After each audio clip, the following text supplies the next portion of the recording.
Holy Capricorn Sun, Gemini Moons. Welcome to your 2026 Sun Moon reading. If it resonates, consider a personal reading.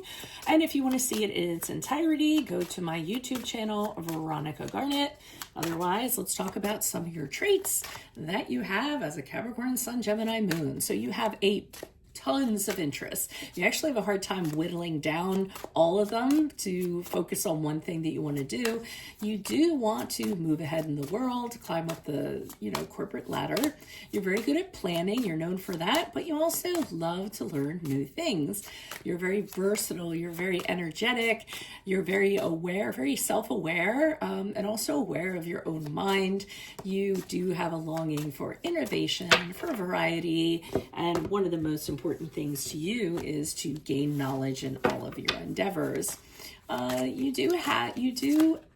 You do respect old values and tradition, but again, you're always thinking of new ways of thinking, innovation, and things of that regard.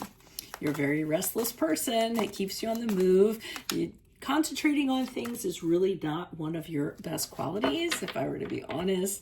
Another thing you're not very good at, or that you need to work on, is when there's an emotional situation, not feeling overly awkward and not over-explaining. And that's the detachment aspect of you. Other things, you're a very hard worker. Sometimes work becomes your end all. Even when you're away, you often think about work, so there's never a vacation for you. Let's see what else. Oh, you're very able to achieve success. Problem is you have a tendency to do things too quickly and glaze over things. So impatience is going to be a huge problem for you. I feel just slow down, smell the roses. Don't expect immediate rewards. And you tend to want all the recognition right away and instant gratification. So just realize that that's not always possible. So we're looking here at January, February, March, April, May, June, July, August, September, October, November, December.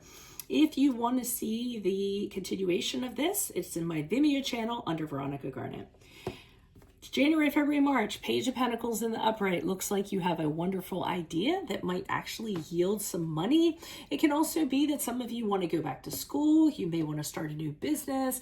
For some of you, there's a tangible relationship with someone that you would like to work on. Or maybe you want to study. The Page of Pentacles in the upright is when it's something that's very practical that you plan on working on. So what a great way to step into the new year, right? April, May, June, we have the Two of Wands in the upright. Here you're kind of considering, which way am I going to go? Should I stay where I am, where it's really comfortable and it's really predictable, or should I find should I follow another path, a path of adventure, a path of seeking what's out there? And you're just kind of deciding. This is a very sedentary card for me. It's not a card of action. It's a card of just a fork in the road, waiting to see if anything kind of comes along to tip the scales one way or the other. It's a card of travel. It's a card of being a visionary and figuring out different ways to do things and different things to explore. In July, August, and September, we have the Seven of Wands in the upright. It looks like you are advocating for yourself and people are opposing whatever it is. So you may have an opinion, you may have something that you want to do, and you're saying to yourself, I'm going to do it regardless, no matter what you say. You're making sure that it's a hill that you want to die on. You know that you can't make everybody happy, but you know that you need to make yourself happy, so you're going to fight for it. It could even be that you're dating somebody that someone doesn't approve or people don't approve of, or somebody, and you're fighting for that and fighting for love. And then in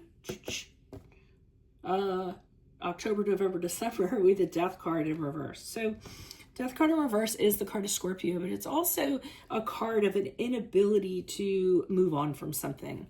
It's very stagnant energy. It's just kind of holding on to something because you don't want things to change, because you're really reluctant. If you do let go, what's going to happen? And usually it's an energy that really isn't very good for you. So you should really try to kind of move forward from it, or you should try to embrace change. It's really going to be better for you if you do so during the period of October, November, and December. So that's what I have for you all at this present time. If it does resonate, consider a personal reading or view the extended reading, which is in my Vimeo channel under Veronica Garnet, where I'll be pulling clarifiers on all of these cards in addition to a card of advice for 2026. Also, put your requests in for your Sun Moon readings in the comments. I will put you in queue. Otherwise, Capricorn Sun, Gemini Moons, I will see you in your Vimeo reading next. Adios from Veronica Garnet. Bye-bye.